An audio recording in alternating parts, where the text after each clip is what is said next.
Gene editing विज्ञान के क्षेत्र में एक ऐसा क्रांतिकारी कदम है जिसने मानव विकास और चिकित्सा जगत की कई संभावनाओं के द्वार खोल दिए हैं। जीनों में बदलाव करके न केवल आनुवांशिक बीमारियों का इलाज संभव हो सकता है, बल्कि इसके जरिए मानव जीवन को एक नई दिशा दी जा सकती है। हालांकि यह प्रगति जितनी अद्भुत दिखती है, उतनी ही इसके साथ कई नैतिक और सामाजिक चुनौतियां भी जुड़ी हुई हैं। विज्ञान ने जब पहली बार डीएनए की खोज की थी, तब किसी ने नहीं सोचा था कि एक दिन हम इसे संशोधित कर सकेंगे। लेकिन आज CRISPR-Cas9 जैसी तकनीकों के आगमन से यह संभव हो चुका है। CRISPR-Cas9 एक ऐसी तकनीक है जो डीएनए में मौजूद किसी विशेष जीन को काटकर उसे बदल सकती है या हटाकर नया जीन डाल सकती है। यह तकनीक न केवल तेजी से काम करती है, बल्कि यह सटीक भी है, जिससे जीन में संशोधन के लिए इसे सबसे उपयुक्त माना जाता है। इस तकनीक के जरिए हम ऐसे जीन को हटा सकते हैं जो किसी बीमारी का कारण बन रहे हों। उदाहरण के लिए sickle cell anaemia, cystic fibrosis और कुछ प्रकार के कैंसर जैसी बीमारियों का इलाज जीन संपादन के माध्यम से किया जा सकता है। इसके अलावा इससे उन बीमारियों को भी रोका जा सकता है जो आनुवांशिक होती हैं और पीढ़ी दर पीढ़ी परिवारों में चलती हैं। लेकिन सवाल यह है कि क्या हम इसके दुरुपयोग से बच पाएंगे? जीन संपादन एक अद्भुत संभावना है, लेकिन इसके साथ साथ नैतिक सवाल भी उठते हैं। क्या हमें मानव जीवन के जीनों में इस हद तक बदलाव करने का अधिकार है? और अगर हम बदलाव कर सकते हैं, तो इसकी सीमाएं क्या होंगी? विज्ञान हमें यह अवसर दे रहा है कि हम केवल बीमारियों का इलाज ही न करें, बल्कि सुपर ह्यूमन बनाने की दिशा में भी कदम बढ़ाएं।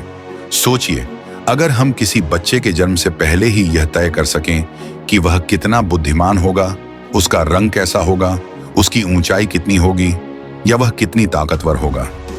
यह किसी फिल्मी कहानी जैसा लग सकता है, लेकिन जीन संपादन के जरिए यह सब संभव हो सकता है।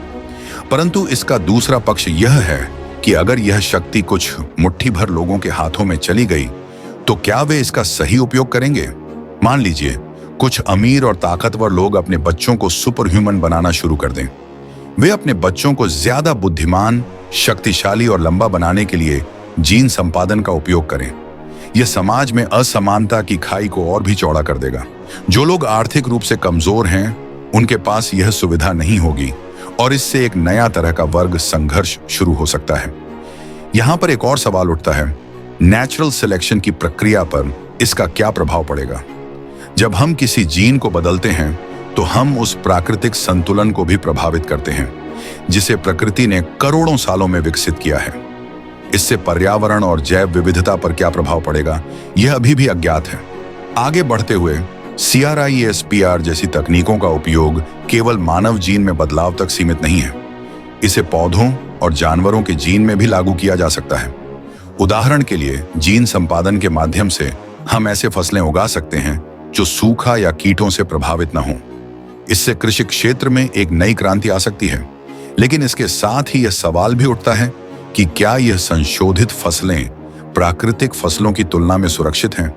जानवरों में जीन संपादन के जरिए हम नई प्रजातियों का निर्माण कर सकते हैं जो वर्तमान में मौजूद प्रजातियों की तुलना में ज्यादा मजबूत, तेज या उत्पादक हों।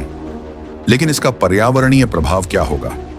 अगर किसी नई प्रजाति का निर्माण हो जाता है, तो वह प्राकृतिक इकोसिस्टम को कैसे प्रभावित करेगी? क्या इससे मौजूदा प्रजातियों का विलुप्त होना शुरू हो जाएगा?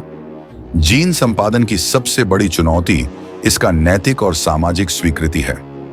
भले ही यह तकनीक हमें अद्भुत संभावनाएं प्रदान करती हो, लेकिन समाज इसे किस तरह से देखेगा, यह महत्वपूर्ण है। कई देशों में जीन संपादन को लेकर कानून बने हुए हैं जो इसके उपयोग को सीमित करते हैं। उदाहरण के लिए कुछ देशों में भ्रूण में जीन संपादन की अनुमति नहीं है, जबकि कुछ जगहों पर इसे केवल चिकित्सा उद्देश्यों के लिए इस्तेमाल करने की अनुमति है। इसके अलावा धार्मिक दृष्टिकोण से भी यह एक विवादास्पद विषय है। कई धर्मों में यह विश्वास है कि जीवन का निर्माण ईश्वर द्वारा किया गया है और मानव को इसमें हस्तक्षेप करने का अधिकार नहीं है। ऐसे में जीन संपादन को लेकर धार्मिक संगठनों की ओर से विरोध भी हो सकता है। लेकिन अगर हम इसके लाभों की बात करें, तो जीन संपादन के जरिए न केवल मानव स्वास्थ्य में सुधार हो सकता है, बल्कि इसका उपयोग अन्य कई क्षेत्रों में भी किया जा सकता है। उदाहरण के लिए पर्यावरण संरक्षण के लिए हम जीन संपादन का उपयोग कर सकते हैं। हम ऐसी प्रजातियां विकसित कर सकते हैं जो प्रदूषण को कम कर सकें या जलवायु परिवर्तन का सामना कर सकें। भविष्य में जीन संपादन का उपयोग मानव जीवन को लंबा करने के लिए भी किया जा सकता है। आजकल वैज्ञानिक यह शोध कर रहे हैं कि कैसे जीन में बदलाव करके मानव की उम्र को बढ़ाया जा सकता है। इस दिशा में अभी काफी काम होना बाकी है, लेकिन यह संभावना है कि आने वाले दशकों में जीन संपादन के जरिए हम मानव जीवन को और लंबा कर सकें। हालांकि हर नई तकनीक की तरह जीन संपादन के साथ भी जोखिम जुड़े हुए हैं। तकनीकी गलतियों की संभावना हमेशा बनी रहती है।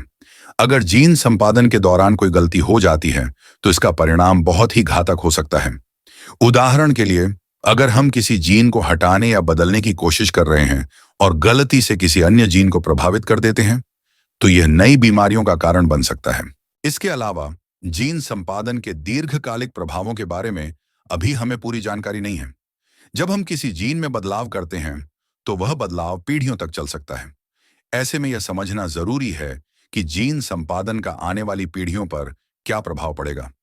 आखिरकार जीन संपादन विज्ञान की एक अद्भुत प्रगति है जिसने मानवता के भविष्य की संभावनाओं को और भी व्यापक बना दिया है। लेकिन इसके साथ ही हमें इसके नैतिक, सामाजिक और वैज्ञानिक चुनौतियों का भी ध्यान रखना होगा। जीन संपादन एक दोधारी तलवार की तरह है जो हमें नई ऊंचाइयों पर ले जा सकता है, लेकिन इसके गलत उपयोग से हम गहरे संकट में भी पड़ सकते हैं।